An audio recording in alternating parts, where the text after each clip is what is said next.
हमारे साथ अब मार्केट पर बातचीत करने के लिए एलेक्सर इक्विटीज़ के डायरेक्टर दीपन मेहता जुड़े हैं। उनसे समझते हैं क्या करें मार्केट में अब इस समय। दीपन जी, गुड आफ्टरनून। बताइए क्या अब मार्केट को लेकर आपका व्यू बन रहा है, क्योंकि हमने एक वन वे रैली देखी उस इंडो पाक कॉन्फ्लिक्ट के ओवर होने के बाद, लेकिन पिछले हफ्ते थोड़ी सी वॉलेटिलिटी रही मार्केट में।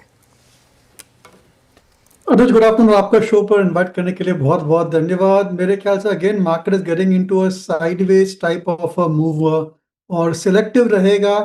ये जो अर्निंग सीजन है या फिर और कुछ खास इन्वेस्टमेंट थीम है, वहीं पर इन्वेस्टर्स फोकस करेंगे। And wherever there is growth and value, I think वो देयर ओनली दो स्टॉक्स में डू वेल। इसलिए I think we should brace our sails की आगे चलते शायद साइडवेज मूवमेंट आएगी, लेकिन selectively mid cap stocks, large cap stocks, small cap stocks जहां पर ग्रोथ अच्छी है वहीं पर हमको रिटर्न मिलेंगे। बट अक्रॉस द बोर्ड जो तेजी है, I don't think that is what we are expecting at this point of time. Okay, पर दीपन जी नमस्कार, वीरेंद्र बोल रहा हूँ। पर दो थीम बाजार में इस वक्त सर चढ़ के बोल रहे हैं, वो है डिफेंस और एक कैपिटल मार्केट स्टॉक्स। आपकी शॉपिंग लिस्ट में इनमें से क्या क्या अपीयर हुआ? कहाँ कहाँ पे आपके पास वैल्यूएशन का कंफर्ट था?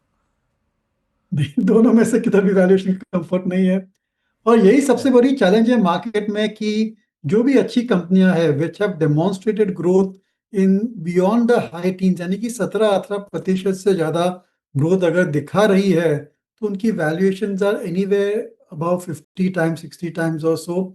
तो ये बहुत महंगी वैल्यूएशन है, इसलिए थोड़ी दिक्कत आ रही है in terms of trying to identify the right stocks to invest in. लेकिन आई थिंक दैट अगर आपके पास डिफेंस स्टॉक्स है अपने पोर्टफोलियो में, या फिर अगर आपके पास कैपिटल मार्केट के स्टॉक्स है पोर्टफोलियो में, तो आई वुड रिमेन इन्वेस्टेड। लेकिन फ्रेश इन्वेस्टमेंट करने के टाइम थोड़ा ड्यू डिलिजेंस की और ज़रूरत रहती है। It's important that you buy the right valuation. और मेरे ख्याल से आज जिस तरीके से defence shares, capital market shares trade कर रहे हैं, I don't think there is much of a comfort. लेकिन फिर भी अगर आप चाहते हैं तो I think the wealth management companies in the capital market space, जैसे कि 361 है या फिर आनंद राठी है, आई थिंक नुवामा है, I think they may offer the best returns going ahead in terms of their profile and in terms के उनकी बहुत ज़्यादा अच्छी तरीके से एन्यूटी रेवेन्यूज आ रही है which are not cyclical in nature. Okay, valuations महंगे, लेकिन कुछ चुनिंदा स्टॉक्स आपने बताए जो रडार पे रखने चाहिए। दीपन जी गुड आफ्टरनून, श्रेया बात कर रही हूँ। एफएमसीजी स्पेस को लेकर मेरा सवाल, बजट के बाद इम्पैक्ट जब इनकम टैक्स के मोर्चे पर थोड़ी राहत दी गई तो लगा कि अब एक बूम आएगा, पर वो आता हुआ दिखा नहीं। उसके बाद मॉनसून के एक्सपेक्टेशंस जब अच्छे रह सकते हैं, ये खबर आई तब लगा कि फिर एफएमसीजी चलेगा, लेकिन वैसा वाव परफॉर्मेंस दिखा नहीं। रिजल्ट जब आए, रिजल्ट कुछ अच्छे लगे, कुछ ख़राब। आईटीसी के रिजल्ट ओके थे, लेकिन स्ट्रीट ने रिवॉर्ड किया, ब्रोकरेजेस काफ़ी बुलिश। पूरे एफएमसीजी पैक में अभी आप कैसे इसको देख रहे हैं? कहीं कोई ऐसा काउंटर जहां पे आपने एक्सपोजर बढ़ाया हो, या फिर अभी इट्स अ नो? देखिए, ओवरऑल एफएमसीजी पर व्यू हमारा नेगेटिव है, और केवल कुछ सिलेक्ट एफएमसीजी स्टॉक्स है जहां पर अभी भी ग्रोथ है इन दोज कैटेगरीज। वहां पर अगर वैल्यूएशन रीजनेबल आती है तो निवेशक इन्वेस्ट कर सकते हैं। लेकिन ये जो एमएनसी एफएमसीजी शेयर्स है या फिर इंडियन एफएमसीजी कंपनीज है, वहां पर सेक्युलर ग्रोथ थोड़ा डाउन हो गया है। They are finding it difficult to grow their volumes beyond the population growth, और इसकी वजह से आई थिंक दैट जो उनकी प्रॉफिटेबिलिटी है, जो उनकी ग्रोथ है, वो स्टैग्नेट हो गई है। Not much can be expected going forward also, इसलिए हम इनको अवॉइड करना चाहेंगे। लेकिन कुछ ऐसे एफएमसीजी शेयर्स है, two names come to mind. One is Varun Beverages, जो कि is India's largest bottler of Pepsi. उनके आंकड़े बहुत ही बड़े आए थे, और ये अभी भी एक ग्रोथ कैटेगरी है with in FMCG. That looks interesting. फिर एक छोटी सी कंपनी है, मैंने पहले भी आपके साथ डिस्कस किया है, विच इज़ वाडीलाल इंडस्ट्रीज, जो कि इंडिया की second largest ice cream manufacturing company है। वहाँ पर अच्छे ग्रोथ डायनामिक्स दिख रहे हैं।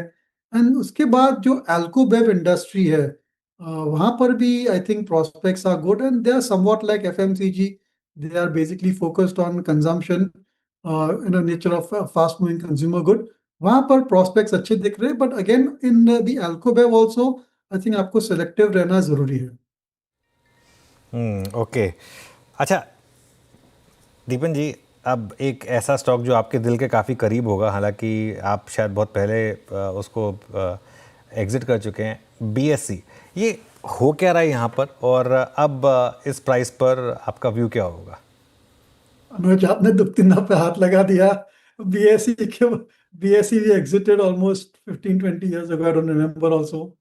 और उस समय अच्छी डिसीजन लग रही थी। Who knew that market could go up, BSE shares could go up like this. लेकिन फिर भी इस लेवल पर थोड़ा महंगा लग रहा है। And no doubt I think बहुत ही बढ़िया प्रोग्रेस किया है बीएसई ने, और नंबर्स भी बहुत ही अच्छे आए हैं। Operating leverages have come into play और प्रॉफिटेबिलिटी भी अच्छी है। But end of the day ये पूरा ऑप्शंस का गेम है, और जैसे जैसे ऑप्शंस की वॉल्यूम बढ़ेगी यू कैन ऑलवेज एक्सपेक्ट कि रेगुलेटर की कुछ ना कुछ ऐसी चेंजेस आएंगे जिसकी वजह से ऑप्शंस वॉल्यूम पर नेगेटिव इफेक्ट आ सकता है। तो केवल ऑप्शंस वॉल्यूम के बेसिस के ऊपर आप बीएसई या एनएसई नहीं खरीद सकते। So from that point of view I would like to avoid all exchanges. लेकिन फिर भी आपको खरीदना ही चाहते हैं देन एमसीएक्स लुक्स इंटरेस्टिंग, क्योंकि उनकी जो ऑप्शंस की स्टोरी है वो तो अभी धीरे धीरे चालू हो रही है, और वहां पर कोई खास कंपटीशन नहीं है। So within the exchange space we like like MCX more than BSE, और इवन एनएसई। एनएसई में भी आजकल काफी ऑफ मार्केट प्राइवेट ट्रेड हो रहे हैं, एंड उनका आईपीओ भी एक्सपेक्टेड है। So that's my strategy as far as exchanges are concern. लेकिन जो पूरा कैपिटल मार्केट है वहां पर as I said wealth manager seem to be the best for the long term returns.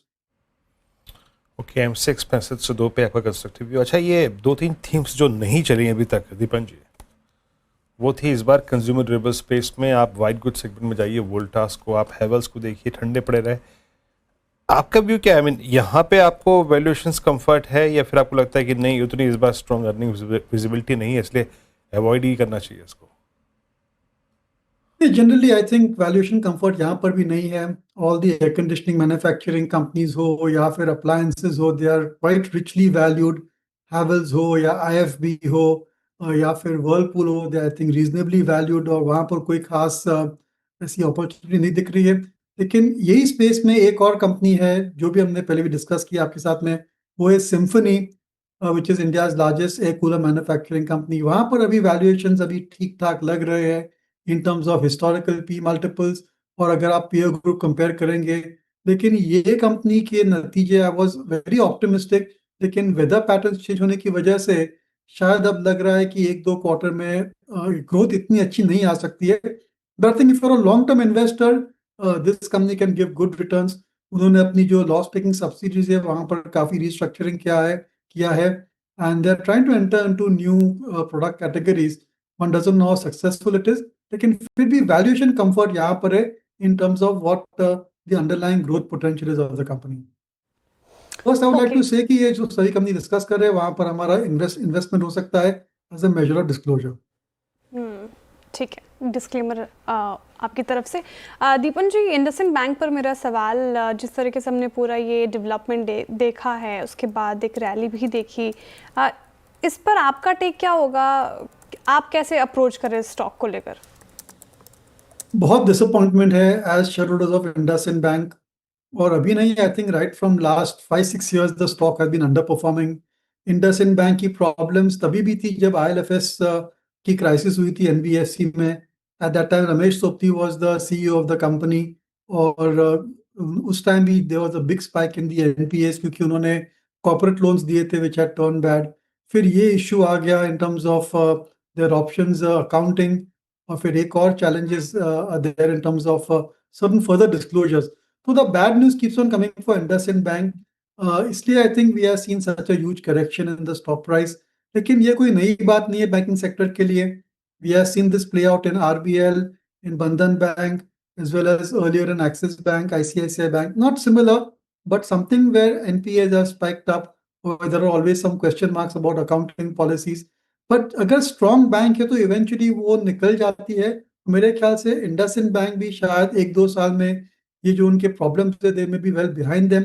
लेकिन जस्ट सबसे बड़ा जो फैक्टर है यहाँ पर is who is going to be the new CEO, और किस हिसाब से वो टीम बनाएंगे, and how they will kind of rebuild the top level and middle level management, और उनकी जो सिस्टम्स है वो कैसे इंप्रूव करेंगे। I think that needs to be seen before you can say that IndusInd bank worst is over और यहाँ से ग्रोथ देखने को मिलेगी। ओके दीपन जी, बहुत बहुत शुक्रिया आप इस कार्यक्रम में शामिल हुए, सभी सेक्टर्स पर अपनी राय रखी, आपने बात रखी, बहुत बहुत शुक्रिया and have a nice weekend sir.